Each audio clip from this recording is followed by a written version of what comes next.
Hello and welcome back to Koala Moon, children's bedtime stories and meditations designed to make bedtime a dream. Koko and Kira's Cozy Easter by Jane Thomas.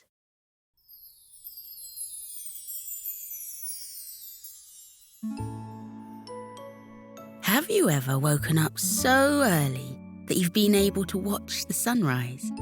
It's an extra magical time of the day, especially when it's a clear sky and there's the promise of something wonderful in the air. On this particular day, with the sky getting lighter and brighter in the east, and the stars slowly stopping their twinkling one by one, Kira is up to see the sun rising over the horizon.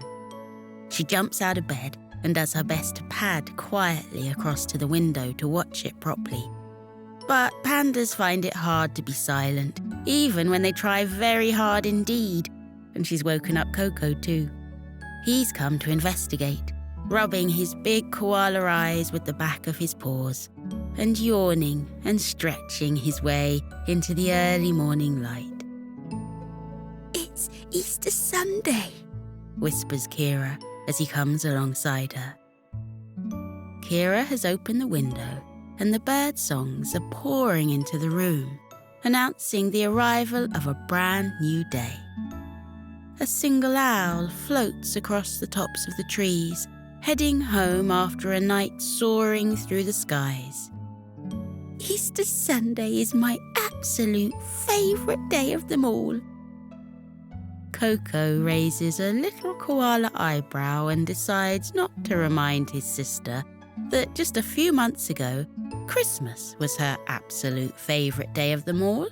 And just a few months before that, it was Halloween that was her favourite. And before that, it was Midsummer. Kira is the sort of panda who lives very much in the moment, with as little attention paid to the past as to the future. And in this moment, on this beautiful morning when the sun rises to reveal a garden dressed with glistening gems of dew, of course Easter Sunday is her favourite of all. In the distance, a rooster crowed to announce the arrival of a brand new day.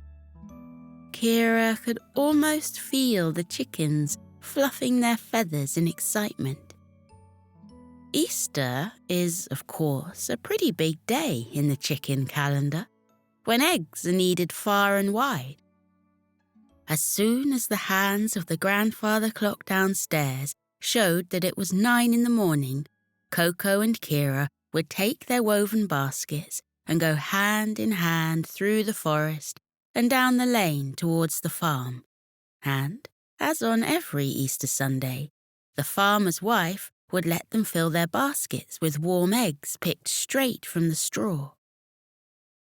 Waiting for 9 o'clock involved a lot of pacing up and down the room, checking it every few seconds to see if perhaps time had rushed for once and they could finally go. And Koko tried to distract Kira by talking about the lunch they would have later that day, but she just hummed and said, "That's nice," in the sort of way people make noises and say things when they aren't really listening at all. But, of course, 9 o'clock arrived, as it does every day, and Koko and Kira picked up their baskets and went off through the forest, then down the lane, breathing in great mouthfuls of the fresh new day that was scented with honeysuckle and sage. The chickens had done an excellent job, and the baskets were soon filled with warm eggs, carried carefully home by a panda and a koala, taking great care not to trip over stones or slip on any mud. Safely back home, their mother boiled the eggs and helped them prepare everything for the egg decorating ceremony. Chalk was brought out of the art box, and food dyes of every colour imaginable were taken from the baking cupboard. And once the eggs had cooled enough to be held, Koko and Kira set about the task of making them beautiful. They drew patterns in the chalk, stripes and circles and squiggles and wiggles, and on some eggs they drew faces with smiles that stretched from one side to the other. And on other eggs they wrote things like, "Hello, sunshine," and "Hi, buttercup." And once that was done, they dipped the eggs into the bowls of dye, the top half in one colour and the bottom half in another. The white chalk left all the swirls and whirls and spots and dots and magical messages, and the dye turned the eggs as pink as flamingos and as blue as the sky, as yellow as sunshine, and as red as the plumpest, freshest strawberries. They put the coloured eggs back into the baskets and placed them just by the front door. While they were away on their next Easter Sunday mission, they knew that a white rabbit would come bounding along and take their baskets out into the garden and hide the eggs, one by one, slipping them beneath bushes and popping them into flower pots and piling them in small rainbow heaps near the pond. Kira had added golden glitter to the largest of her eggs, and she knew the white rabbit would hide that better than all the others together, for it was the greatest prize of all and had to be the hardest to find. And their next Easter Sunday mission is, of course, to go and make their Easter bonnets. And where in Sleepy Forest should a creature go to make their Easter bonnet? The Sleepy Forest Hat Shop, Heavenly Hats, of course. Winnie and Patrick had been waiting for weeks for this day, getting in supplies of flowers and straw and fluffy chicks and bunny rabbit ears, ready to be stitched and sewn and glued and hung on hats with wide brims and narrow brims, tall and small. Patrick was as serious as ever, for he is a very serious peacock, and Winnie was as excited as ever, for she is a very excitable warthog. Winnie had made a special daffodil hat for the day, and it jiggled and wiggled as she opened the door to Heavenly Hats that morning, peering down the street to see who would be the first to come and make bonnets with her. Koko and Kira may not have been the first, but they weren't so very far behind. They stopped along the way, distracted by the hot cross buns in Betty Badger's bakery, taking their time eating the toasted buns with butter dripping and running down their paws. By the time they reached Heavenly Hats, the table Winnie had set aside for bonnet making was covered in bits of straw and flower stems and fluffy dyed feathers, and all of the cut-offs left over from other creatures' Easter bonnets. Winnie showed them everything they had to work with, and Koko decided to make a hat that looked like a giant nest. He would fill it with bits of broken eggshell, and then tiny, fluffy yellow chicks, and have the chicks bursting out of the eggs, excited for Easter Sunday. He added some green felt around the edges to look as if the nest was resting in the grass, and he stood by the long mirrors that hung in the centre of the shop and admired his special bonnet. Kira wanted to make a flower garden, and Winnie helped her take lollipop sticks and paint them all white to make a fence that would go around the edges. And she filled the centre with huge piles of green moss to look like grass, and wove flowers around the fence and bursting from the moss with daisies and daffodils growing alongside lavender and lilies. It was a beautiful hat, and Kira tried it on, turning this way and that to see how it looked. But deciding it had something missing. Koko's hat was so much fun, with the straw and the chicks and the nest, and hers was beautiful but nowhere near as exciting as his. She looked around the table for an idea, and there it was, a huge pair of pink bunny rabbit ears. They were the perfect touch, and she added those growing out of the moss alongside the flowers, with one ear standing up straight and tall and the other flopping over the edge of the fence. She tried the hat on again and had a giggle to herself. This was it, she knew. This was the perfect Easter bonnet. Koko and Kira walked slowly back home, carefully not to dislodge their new bonnets. They walked almost as slowly as they had when they'd carried the little baskets of eggs earlier that day. They passed by Prickles' house, who declared they were the bonniest bonnets he'd ever seen, and he trotted down the garden path to hand both Koko and Kira a little silver foil-wrapped chocolate egg each. They balanced the silver eggs on their hats and carried on down the street, bursting with pride and smiling broadly. And so it was that Marshall, the giant tortoise, eased his way down his garden path and handed over little blue foil-wrapped chocolate eggs to each.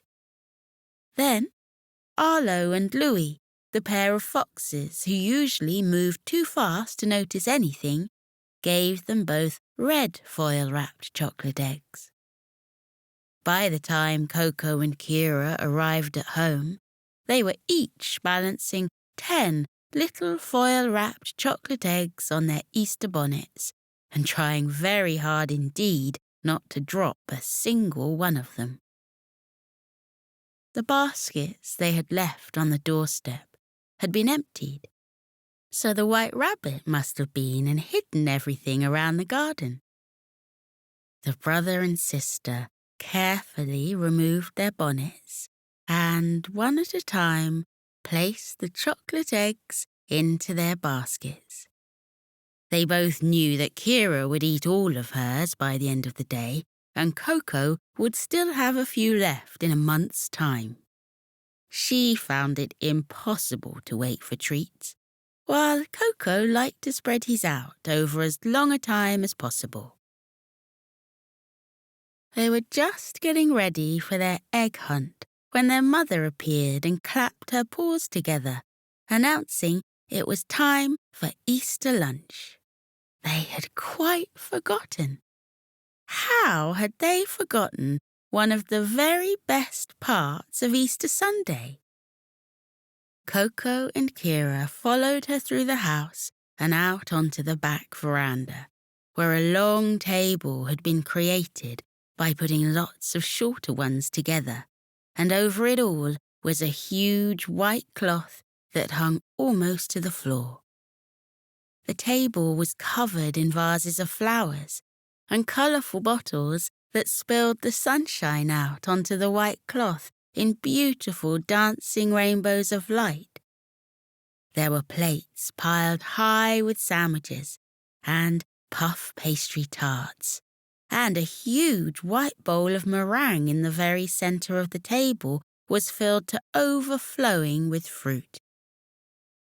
Cupcakes and cinnamon buns and cookies and flour-dusted bread rolls were in any gaps on the table, and honestly, there weren't many gaps at all. Around the table sat all of Koko and Kira's family, who had come from far and wide to spend Easter Sunday with them. "What a beautiful bonnet," said their grandmother, smiling across at Kira. "Lovely ears," she said with a grin, pointing at Kira's, and then, with a mischievous wink, pulling her very own set of bright blue bunny rabbit ears out of her handbag and popping them on her head. Lunch was long and lazy and filled with laughter. Everyone passing plates back and forth as they asked for more sandwiches or cake or wedges of yellow cheese and bundles of purple grapes. Kira almost felt as though she may never eat again by the time she was finished, and Koko was in that wonderful post-food state when his eyes were slipping closed and he had to keep opening them and paying attention to what was being said and smiling at comments made before they slipped closed again and he drifted into the miniest of mini dreams for a moment. He was nudged awake by Kira, who handed him his wicker basket, the bottom of which was of course covered in those shiny foil-wrapped chocolate eggs they'd been given as they walked back home in their Easter bonnets. "It's time for our Easter egg hunt," she said, and Koko managed to feel a little bit more awake as he headed off with her out into the garden. They started together and then separated, with Kira going to the left and Koko going to the right. By Kira's side was her little cousin, a koala called Kukai. She filled her basket by lifting up leaves and diving deep under bushes, looking out for the most hidden eggs of all. And beside Koko was their other little cousin, Kiki the kangaroo, who filled hers by boinging up trees to look in the V of branches and holding back tulips and daffodils so Koko could see all the better. They looked beneath bushes and behind flowers, alongside the pond and by the shed. And Kira even went into the shed and checked the wheelbarrow. She looked behind where the forks and spades leaned against a wall, and inside all the terracotta plant pots that were waiting to be used in the summer months. And Koko even went into the garage and lifted down the pots of paint from the shelf and looked behind those, and checked behind the piles of screwdrivers and hammers and crowbars. Finally, he peered into boxes that were filled with the sorts of things adults seem to keep for no reason whatsoever. Piles of old newspapers and clothes they will never, ever wear again. And bedding that they don't use anymore that is kept because you just never know. And in all of these places, they found their perfectly painted eggs from that morning, with their stripes and spots and faces and messages. And Koko laughed when he found one that said, "Peekaboo." And Kira laughed when she found one that said, "High five, you got me." They returned to the table with baskets filled to overflowing. Kira finding that she had room for some more food after all, and popping an extra cucumber sandwich into her mouth. Koko licked the icing on a cupcake and found that that was more than enough. "And who found the special golden egg?" asked their mother. And Kira shook her head and said she hadn't been able to find it. And Koko shook his head and said he hadn't been able to find it either. They swapped sides of the garden and went back again, even looking right into the heart of roses to see if somehow the white rabbit had hidden an egg in there, and folding back the petals of tulips to see if the golden egg was nestled inside. Kukai and Kiki trotted after their older cousins and looked all over again too. "Well," said their mother, "I wonder where that could have got to. The Easter Bunny promised me he'd hidden everything, but in places you would be sure to find them. How very strange." She looked out across the garden as if suddenly expecting to see the golden egg appear from nowhere. The sun was just about beginning to think it should start to set, and was turning that gorgeous fiery red it sometimes turns. And the sky was playing its part too, and filling itself with pink and orange streaks that swept all the way from one side to the other. Behind them, the sky was turning darker and darker, turning from the bright blue of the day to a deeper and deeper midnight blue, speckled with silver stars. Koko and Kira were led inside and guided up the stairs, one paw at a time, lifting slowly and heavily up each and every step, their eyes closing every now and then as they made their way towards the bathtub that overflowed with rainbow bubbles. The window was covered in steam, and it was impossible to see the sunset clearly, but Kira saw a red haze fade and fade, until now there was just darkness outside. The voices of those still on the veranda drifted up towards her, little waves of laughter coming here and there as the family shared stories from years before. And when it was Koko's turn to have a bath, he rubbed his paw against the misted window so he could lie among the bubbles and look out at the stars, making up names for the constellations, because he could never remember the real ones. He decided that one set looked like a panda lying beneath a palm tree and drinking from a coconut, so he called that Kira's dream. And another set looked like a koala swinging in a hammock with a ukulele in his hand, so he called that Koko's haven. Koko was fast asleep in his bed almost before his head touched the pillow, and his mother pulled the soft blue blankets right up to his chin and tucked them around him, whispering "Good night" into his ear. He had forgotten all about the golden egg and where it might be, and instead, in his dreams, he was once more walking through Sleepy Forest, wearing his wonderful Easter bonnet, smiling and waving as everyone cheered him on. But Kira was unable to forget that glittering golden egg. She lay in the bed and closed her eyes and did her very best impression of being fast asleep.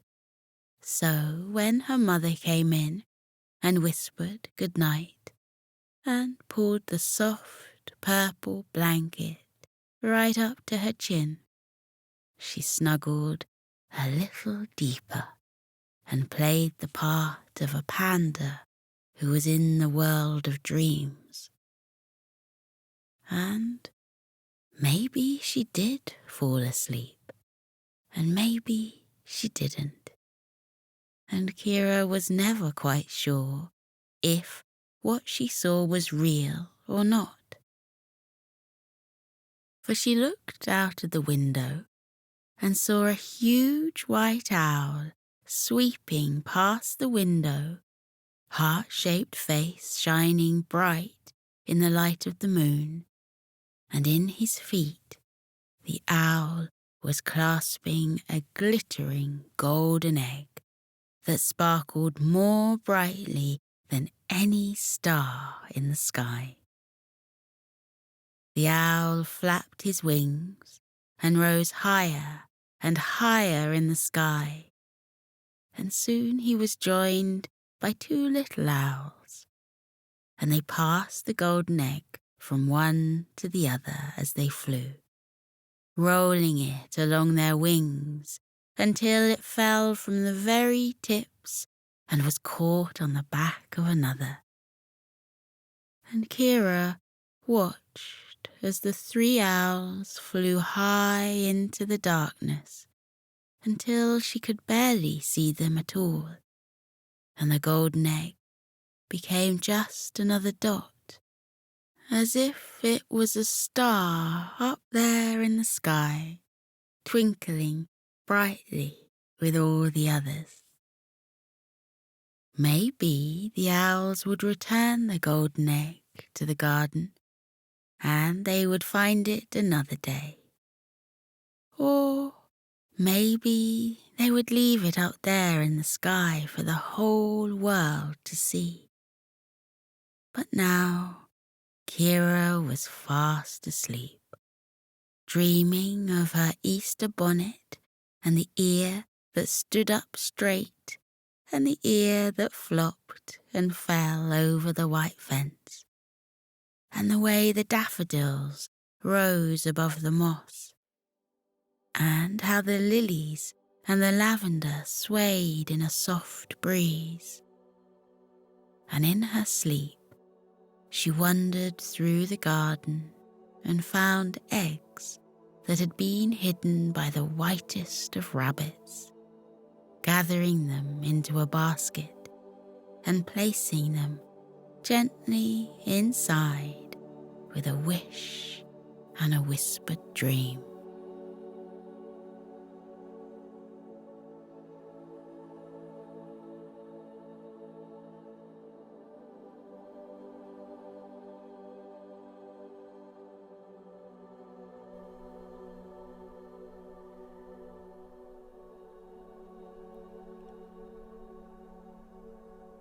Now we're floating into a deep and peaceful sleep. Feel how your muscles are relaxing. Your arms are heavy and your legs are too, as they loosen and release any tension remaining from the day. Feel how you let your body fall into the cozy warmth of your bed. Close your eyes. Let your eyelids be heavy. Breathe deeply. Breathe in and out. Breathe in and out as you continue to breathe deeply, and as you keep feeling how your body becomes soft and heavy with sleep. Let your mind drift away. That is the wonderful secret about sleep. While your body rests, lying heavily in your bed, your mind is set free, like a bird taking flight from a branch and flying up and up and up into the air. Feel how your mind loosens now, like a balloon that has been untied from a fence, and floats up and up and up like a bird. Up and up and up it floats towards the sky until it reaches up into the clouds. Imagine that you have risen up high above the world and your head has poked up through the clouds. Then spread out all around you in the silvery moonlight, white fluffy clouds that look like cotton wool or marshmallows. They look so soft and squishy. You can lie back on them and roll around in them. Try it now. Lie back in the soft cradle of the clouds. Feel how they swirl and wrap around your body, holding you gently in the world of sleep. Clouds come in all shapes and sizes. Some are big and fluffy, some are slender wisps. Some look like puffy mushrooms, and others look like paintbrush strokes that have been left on the dark sky. Let your body relax. Let your mind relax too. Let your mind float off into sleep. You are peaceful. You are safe. You are being held in the cozy warmth of sleep. With your eyes closed, let your mind drift up, up, up and away. In the world of dreams, you can go anywhere you like. You can float on blue oceans with ripples and tufts of waves. Or you can visit castles built in the sky with spiraling turrets and drawbridges over sparkling moats. Or you can wander into the peaceful woods where the birds are twittering and the trees are dense with dark green leaves. Breathe in and out. Breathe in and out again as you fall more deeply into your cozy sleep. And with your eyes still closed, take a look around with your mind at where your dreams have taken you. When I fall asleep, I dream that I've gone to a world high up in the clouds. Sometimes the clouds are dappled silver from the moonlight. Sometimes they're soft pink and gold, reflecting the light of the twinkling stars. What form do your dreams take? Where does your mind go when you fall asleep? Maybe in your dreams there are flocks of white fluffy sheep huddling together on the green fields. Look at the mother ewe yawn widely before she tucks her little lambs beneath her woolly fleece. Or maybe you dream of a friendly dragon, curled up with his tail wrapped around him, a little trail of clouds puffing out of his nostrils. Look, the cloud dragon is smiling at us and waving. What a friendly dragon he is. Or maybe you dream of cute puppies lying on their backs, their tongues lolling out of their mouths, their eyes closing because they've had such a long day. They look tired, and there's their papa dog, fluffy and white, padding softly over to wish the puppies good night. Up here on the sea of clouds, you can be free. Feel how light you are, weightless, floating, drifting through sleep.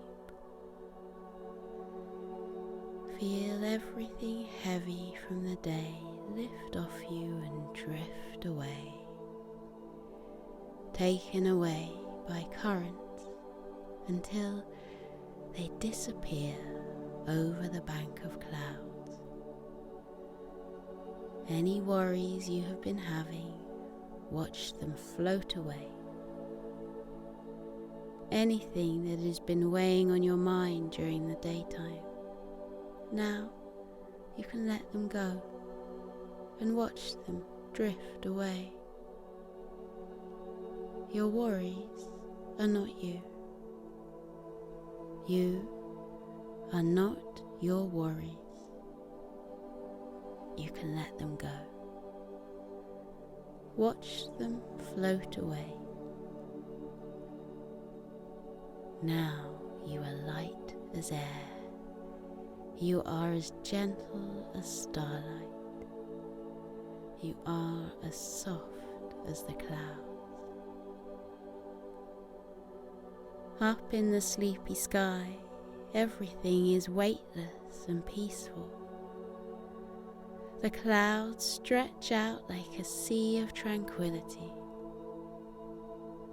Close your eyes and feel the clouds wrap around you. Feel them bearing your body gently into the land of sleep. Feel your eyes close. Feel them rest heavily as your body relaxes into sleep. Feel your mind lighten. Feel it loosen and drift away, light as a feather, soft as the clouds. Breathe in and out. Breathe in and out. The world of clouds is waiting for you. Let yourself fall into the clouds' soft, warm hug. They are here to protect you. They are here to cushion you. They are here to hold you as you enjoy your deep and peaceful sleep. Sleep well, little one. Sleep well in the land of clouds. Feel how light you are. Feel how weightless, floating, drifting through sleep, light as air, gentle as starlight, soft as clouds. Good night, little one. Sleep tight.